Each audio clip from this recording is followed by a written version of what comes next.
Baik. Di dalam bab yang lalu disebutkan hadis yang bermaksud, sesungguhnya lelaki-lelaki yang berusaha memperolehi harta Allah dengan cara yang tidak betul, maka bagi mereka neraka di akhirat kelak. Okay, disebutkan tuan-tuan, sesiapa yang mencari harta dengan cara yang tak betul, maka bagi mereka neraka di akhirat. Okay, siapa-siapa yang makan harta haram sudah pasti akan dihisab oleh Allah Subhanahu wa taala, dan daging-daging yang tumbuh disebabkan harta yang haram tadi tidak ada apa yang dapat dilakukan melainkan hanya akan dibakar oleh Allah Subhanahu wa taala dalam nerakanya. Tuan-tuan, kita suami, antara tugas suami paling utama mencari nafkah. Pastikan nafkah yang kita dapat itu adalah nafkah yang halal, nafkah yang bersih. Biar kerja kita orang nampak hina. Kerja apa? Kerja guard. Kerja apa? Kerja angkat sampah.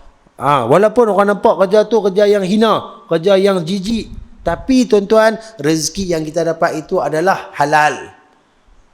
Lebih mulia daripada mereka yang kita tengok pakai kereta besar, rumah bertingkat-tingkat, tapi datang daripada sumber yang haram, jual dadah dan sebagainya. Allah bukan nak tengok kita punya kemas kat dunia. Allah nak tengok tera mana kita berusaha untuk mendapatkan benda yang baik. Sebab tu dalam Al-Quran Allah sebut dalam bab kita nak makan ni tuan-tuan, sama ada kita nak makan, nak cari makan, Allah datangkan halalan tayyiban. Kalau bab makan, Allah kulu fil ardi halalan tayyiban. Makanlah benda yang halal, yang bersih. Kalau bab makan pun kena halal dan bersih, nak mencari sumber untuk nak bagi makan juga mestilah halal dan bersih. Sumber haram, beli benda halal, ia tetap menjadi haram. Sebab kita gunakan sumber yang tak betul. Untuk orang lelaki, cari nafkah tu betul-betul. Kadang-kadang orang kata masalah bila kerja ni, terutama kerja kerajaan ni, bulat. Kerja ni tak cukup time. Masuk ke 8 pancekat, dia pergi minum dulu. Lagi 9.30 tak nampak muka. Saya nampak muka, dia buatlah pergi sana pergi sini, nampak macam busy sikit. Tak dan 12 hilang dah makan tengah hari. Kena keluar 12.30, tak dan 12 dia hilang. Okey, 1 kena masuk, 2.30 tak nampak muka lagi. Kadang-kadang hari Jumaat kan, rehat 12.30 sampai 2.30, dia kira 12.30 tu dia belah terus nyayang tu. Tu semua pun benda yang panjang lah kalau kita nak cerita. Tapi cerita dia amanah lah. Dan sebab setiap seseorang itu akan dibayar berdasarkan setiap minit pekerjaan yang diperuntukkan.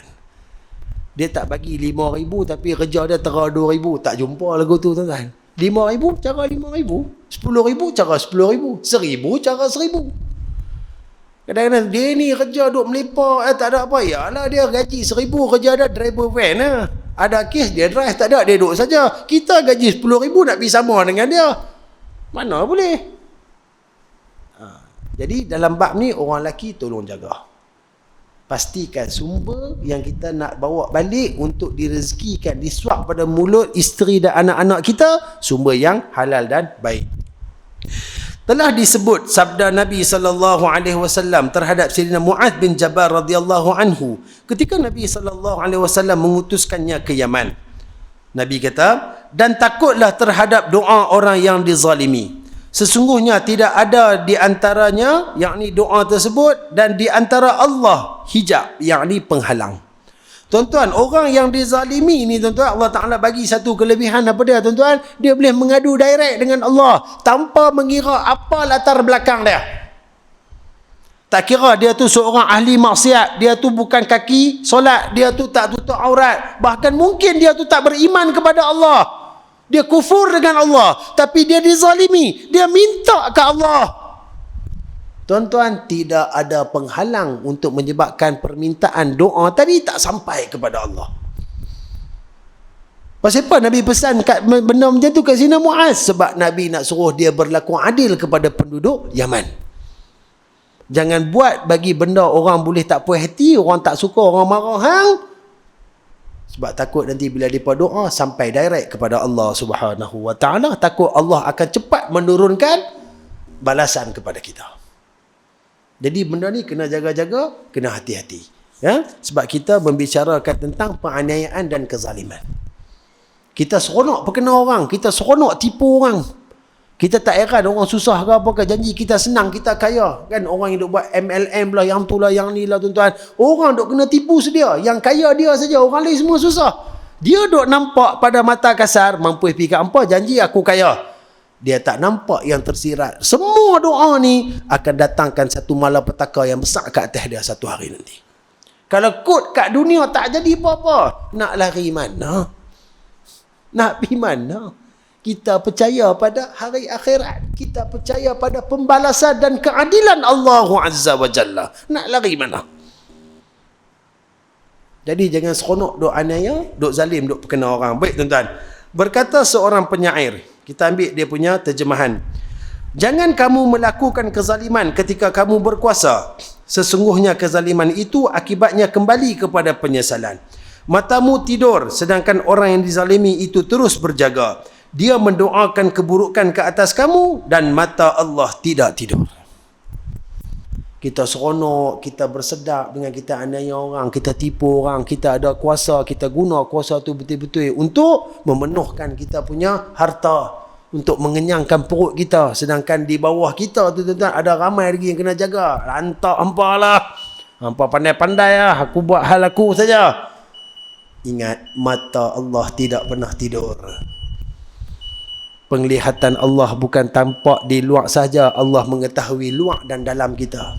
Allah mengetahui sebelum semasa ada akan datang apa yang akan berlaku kepada diri kita. Allah sentiasa bersama, melihat, mendengar, memerhati kita.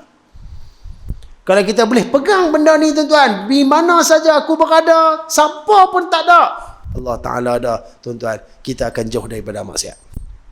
Seorang-seorang kita ni, tak ada siapa pun duduk dalam bilik, kunci rapat, nak buat maksiat. Cuba detik sekali. Allah duk tengok, Allah tahu apa aku buat. Tak jalan maksiat. Tu kunci dia. Tapi saya ni tuan-tuan, bila nak buat maksiat, saya lupa Allah. Sebab kalau saya ingat Allah, maksiat tak jalan. Nak bagi maksiat jalan juga, lupa Allah. Allahu Akbar. Kebanyakan orang ni, dia buat maksiat sebab apa? Sebab dia lupa asal Allah pada waktu tu. Cuba dia ingat Allah. Tuan-tuan ingat tak waktu kita berada pada dosa arak? Sikit lagi boleh kot, no? Dosa arak. Kena minta sebab dia suruh berhenti. Okay? Nabi bagi tahu kan, ketika mana seseorang tu buat maksiat, dia ibarat iman tu tak ada dalam diri dia seperti mana baju yang ditanggalkan. Lah kita buka baju, apa yang tinggal tuan-tuan? Tak ada apa. Tinggal kulit kita saja. Tak ada benang pun yang tutup badan kita. Macam itulah keadaan dia. Sebab tu bila orang buat maksiat, dia tak takut ke Allah, dia boleh teruskan maksiat sebab waktu tu iman dia tak ada. Iman dia hilang, keluar terus daripada dia. Sebab iman tak boleh duduk dengan maksiat.